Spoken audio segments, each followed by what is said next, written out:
پڑھیے الصلاۃ والسلام علیک یا رسول اللہ علی آلک و اصحابک یا حبیب اللہ، الصلاۃ والسلام علیک یا نبی اللہ علی آلک و اصحابک یا نور اللہ۔ درود پاک پڑھنے کے بے شمار فضائل و برکات ہیں۔ لوگ کہتے ہیں یار کوئی مسئلہ ہی حل نہیں ہوتا، جس کام میں ہاتھ ڈالتا ہوں گڑبڑ ہو جاتی ہے، ایک مسئلے سے نکلتا ہوں دوسرے مسئلے میں پھنس جاتا ہوں، پرابلمز ہی پرابلمز ہیں۔ عاشقوں کے امام، امام اہل سنت مولانا شاہ امام احمد رضا خان کیا پیارا سولوشن دیتے ہیں، فرماتے ہیں قسمت میں لاکھ پیچ ہوں 100 بل 1000 کچ، آقا یہ ساری گتھی ایک تیری سیدھی نظر کی ہے، نظر پڑنے کی دیر ہے، ساری گتھیاں سلجھ جانی ہے۔ تو پڑھیے نا درود پاک، کثرت سے پڑھیے، پھر دیکھیں کیسے درود پاک کی برکتیں ملتی ہیں۔ سبحان اللہ۔ آئیے مل کر محبت کے ساتھ بآواز بلند درود پاک پڑھ لیجئے۔ صلو علی الحبیب صلی اللہ تعالی علی محمد صلی اللہ علیہ وسلم۔ دنیا میں کوئی کسی سے پیار کیوں کرتا؟ What is the reason? کیا وجہ ہوتی ہے کہ بندہ کسی کے فال ان لو، اس کے پیار میں گم ہو جاتا ہے؟ 3 ریزن ہوتی ہیں نارملی۔ یا تو وہ بڑا حسین ہوتا ہے، اچھا لگنے لگ جاتا ہے، یا بڑا مہربان ہوتا ہے، خیال رکھنے والا ہوتا ہے، یا وہ بڑا باکمال ہوتا ہے، اسپیشل ہوتا ہے، عام لوگوں سے ہٹ کر ہوتا ہے، اس لیے اس سے پیار ہو جاتا ہے۔ اگر یہ 3 ریزنز ہیں تو خالق کائنات کی طرف اگر توجہ جاتی ہے تو دنیا کے سارے حسن اور رعنائیوں کو بنانے والا، جس نے دنیا میں ایسے حسین اور ایسی رعنائیاں، اتنے خوبصورت مناظر بنائے، جنت جس نے بنائی، اس مالک کی سبحان اللہ وہ کیسا مولا ہوگا۔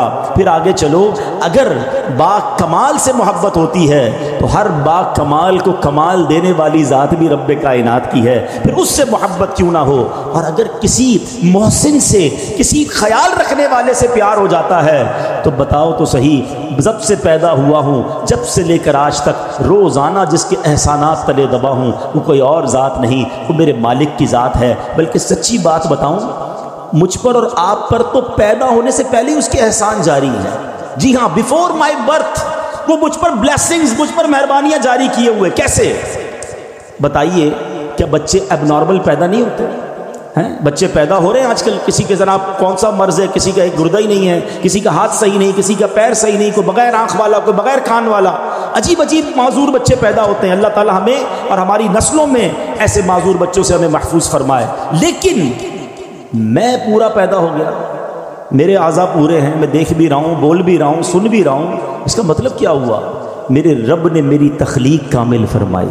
ماں کے پیٹ میں جب میری تخلیق ہو رہی تھی، میرے اس کریم مولا نے مجھ پر یہ مہربانی کی کہ میرے کوئی پارٹ آف باڈی، کوئی آرگن آف باڈی کم نہ تھا، میں کسی بڑی بیماری میں نہیں تھا، پیدا ہوتے ہی شوگر کا مریض نہیں ہوں۔ یہ کتنی بڑی میرے رب کی مجھ پہ مہربانی میری پیدائش سے پہلے سے جاری ہے۔ اور سچ پوچھو، اس سے بڑی مہربانی بتاتا ہوں، وہ یہ ہے کہ اللہ نے مجھے اور آپ کو مسلمان گھرانے میں پیدا کر دیا۔ کسی کافر کے گھر میں بھی تو پیدا ہو سکتے تھے نا۔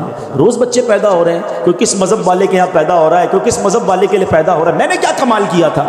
میرا کیا ایسا کمال تھا کہ اللہ نے مجھے مسلمان گھرانے میں پیدا کیا؟ سب سے پہلی آواز جو میرے کانوں نے سنی وہ اللہ اکبر کی اذان سنی، کیونکہ جب میں پیدا ہوا مسلمان گھرانے میں تھا تو میرے کان میں اذان دی گئی۔ بتاؤ، یہ شروع سے مہربانیاں رب کی جاری ہیں۔ تو اگر کسی مہربان سے محبت کی جاتی ہے تو پھر اللہ سے سب سے زیادہ ہمیں محبت ہونی چاہیے۔ میرے پیارے اسلامی بھائیوں، یاد رکھیے، اگر کسی کے پاس دنیا کا مال ہے، اگر کسی کے پاس دنیا کی نعمتیں ہیں، اگر اس کا صحیح استعمال ہو اور اس کو کمایا بھی صحیح طریقے سے جائے تو پھر اس سے برکتیں لوٹی جا سکتی ہیں۔ ایک بڑی پیاری حدیث پاک آپ کو سناتا ہوں۔ رسول پاک صلی اللہ علیہ وسلم نے فرمایا، دنیا میٹھی سرسبز ہے، جو اسے حلال طریقے سے کماتا ہے اور صحیح حقوق میں خرچ کرتا ہے، اللہ پاک اس کو ثواب عطا فرمائے گا اور اس کو جنت میں داخل فرمائے گا۔ اور جو اس میں حرام طریقے سے مال کماتا ہے اور اس کو غیر حق میں خرچ کرتا ہے، اللہ پاک اس کو دار الحوان یعنی ذلت کے گھر میں داخل فرمائے گا۔ شیخ احمد بن نفیس رحمۃ اللہ تعالی فرماتے ہیں، میں ایک بار مدینہ منورہ میں سخت بھوک کے عالم میں سرکار علی وقار صلی اللہ علیہ وسلم کے روضہ انور پر حاضر ہو کر میں نے عرض کی، یا رسول اللہ صلی اللہ علیہ وسلم، میں بھوکا ہوں۔ یکایک آنکھ لگ گئی، اجی اسی دوران کسی نے جگایا اور مجھے اپنے ساتھ چلنے کی دعوت دی. چنانچہ میں ان کے ساتھ ان کے گھر آیا تو میزبان نے کھجوریں، گھی اور گندم کی روٹی پیش کی. کہا پیٹ بھر کر کھا لیجئے. بات یہ ہے میرے جد امجد مکی مدنی مصطفیٰ صلی اللہ تعالی علیہ وسلم نے مجھے آپ کی میزبانی کا حکم دیا ہے. اور دیکھیں بھائی، اب جب بھی بھوک لگے کہیں اور مت جائیے گا، میرے گھر تشریف لے آئیے گا. یہ ایسی دربار ہے جہاں مانگنے میں شرمایا نہ کرو. اللہ اکبر. میرے رضا کا عشق رسول تو دیکھو. دنیا میں بندہ کسی کے آگے مانگے نا تو ڈی مورلائز فیل کرتا ہے، احساس کمتری ہوتا ہے، ہاتھ پیر کانپنے لگ جاتے ہیں، اور ہونا بھی ایسے ہی چاہیے. اللہ کرے کبھی زندگی میں کسی کے آگے ہاتھ نہ پھیلانا پڑے.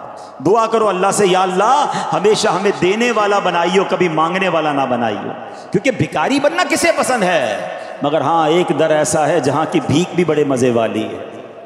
ہاں بھیک میں مزہ کیسے بھائی؟ بھیک تو بے مزے کی تکلیف دہ ہوتی ہے.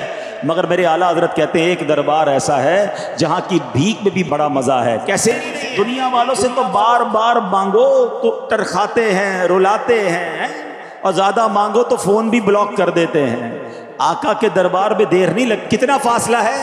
حضرت احمد بن محمد صوفی رحمۃ اللہ تعالی علیہ فرماتے ہیں میں 3 مہینوں تک جنگلوں میں پھرتا رہا، میری سب خال گل گئی. بالآخر میں مدینہ منورہ حاضر ہوا. میں نے آقا کی بارگاہ میں سلام عرض کیا اور پھر میں سو گیا. خواب میں رسول اللہ صلی اللہ تعالیٰ علیہ وسلم کی زیارت سے شرف یاب ہوا. میرے آقا فرما رہے تھے احمد تو آ گیا، دیکھ تیرا کیا حال ہو گیا ہے. میں نے عرض کی انا جائعن وانا ضیفک.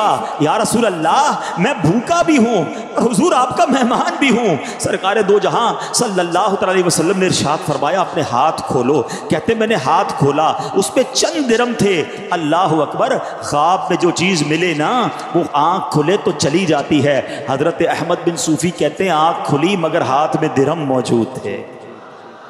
کہتے وہ درم لے کر گیا، میں نے بازار سے روٹی خریدی اور میں نے پھر کھانا وغیرہ خرید کر کھایا. اللہ اکبر. ذرا سوچو تو صحیح میرے پیارے اسلامی بھائیوں، اصل مسئلہ یہ ہے کرم تو آج بھی ہو رہا ہے مگر وہ پکار چاہیے، وہ تڑپ چاہیے، وہ کنیکشن چاہیے. لکھتے ہیں نا اعلیٰ حضرت فرماتے ہیں واللہ وہ سن لیں گے، فریاد کو پہنچیں گے، وہ آئیں گے، وہ فریاد فرمائیں گے، مگر شرط یہ ہے واللہ وہ سن لیں گے، فریاد کو پہنچیں گے. اتنا بھی تو ہو کوئی جو آہ کرے دل سے. اللہ اکبر. اور مدینے جا کر کوئی عرض کر دے ارے اس سے بہتر جگہ کون سی ہے؟ مٹتے ہیں جہاں بھر کے آلام مدینے میں، بگڑے ہوئے بنتے ہیں سب کام مدینے میں. کئی لوگ وہ ہیں جن پر حج فرض ہو گیا مگر وہ حج نہیں کرتے. ان سے پوچھو بھائی کیوں نہیں حج کرتے؟ کہتے ذرا بچی کی شادی کر لوں، کچھ مسائل ہیں پہلے وہ حل کر لوں، کاروبار تھوڑا سیٹ کر لوں، فلاں مسئلہ ہے ختم ہو جائے. ارے اللہ کے بندے اگر کسی مسئلے میں ہو تو پہلے مدینے چلے جاؤ، سارے مسئلے وہیں سے حل ہوتے ہیں. تو آقا کے در کی طرف جاؤ تو صحیح. اور مدینے نہیں جا سکتے نا پھر بھی گھبرانا نہیں، بس دل سے پکارنا ہے، انہیں دل سے یاد کرنا ہے. وہ آج بھی کرم فرماتے ہیں، اپنے غلام پر آج بھی مہربانی فرماتے ہیں. آپ نے حدیث سن لی ہے کہ اللہ کے انبیاء اپنی قبروں میں حیات ہیں، انہیں رزق دیا جا رہا ہے، ان کے پاس تصرف ہے، وہ آج بھی وہ ہم پر کرم فرما سکتے ہیں. اللہ اکبر. بلکہ میرے آقا کا دیدار اور نبی پاک کا جلوہ بھی عام ہے. کرنے والے پیارے آقا کا دیدار آج بھی کر رہے ہیں. وہ لکھتے ہیں نا آنکھ والا تیرے جوبن کا تماشا دیکھے، آنکھ والا تیرے جوبن کا تماشا دیکھے، دیدے کور کو کیا آئے نظر کیا دیکھے. ارے اصل تو بات یہ ہے کہ آنکھیں اجیالی ہو جائیں، آنکھیں اچھی رکھا کرو، اپنی آنکھوں سے حرام نہ دیکھا کرو. کبھی کبھی آنکھیں پاک عشق رسول میں آنسو بہا کر، خوف خدا میں آنسو بہا کر دھو لیا کرو تاکہ یہ آنکھیں اس قابل ہو جائیں کہ نبی پاک کا دیدار ہو جائے. ورنہ کس کام کی ہیں یہ آنکھیں؟ مفتی اعظم لکھتے ہیں نا دیدار مصطفیٰ کرنا ہے نا تو حرام نہ دیکھا کرو، ان آنکھوں کو گندی نہ ہونے دو. نبی پاک کے دیدار کے شوق کو بڑھاؤ، درود پاک کی کثرت کرو. نصیب والوں کے بھاگ آج بھی جاگ رہے ہیں، ہاں آج بھی جلوے دکھائی دے رہے ہیں، مگر خوش نصیب ہیں جن پر کرم ہو رہا ہے. ہم بھی التجا تو رکھے نا، شوق تو دل میں رکھا کرو. رات کو سوتے وقت اللہ کی بارگاہ میں عرض تو کیا کرو کہ مانا مالک بڑا گناہ گار ہوں، مانا بڑا خطا کار ہوں، مگر میں بھی تو نبی پاک کا امتی ہوں. یا اللہ تو نے مجھے ان کا امتی بنایا ہے، پیار بڑا ہے ان سے، صحابہ نے ان کے جلوے دیکھے، اے اللہ ہمارے صحابہ نے ان کی پیاری پیاری آنکھیں دیکھی، ان کے رخسار دیکھے، بہت سنا ہے ان کے مبارک حلیے کے بارے میں، اللہ کبھی تو ایسا کرم کر دینا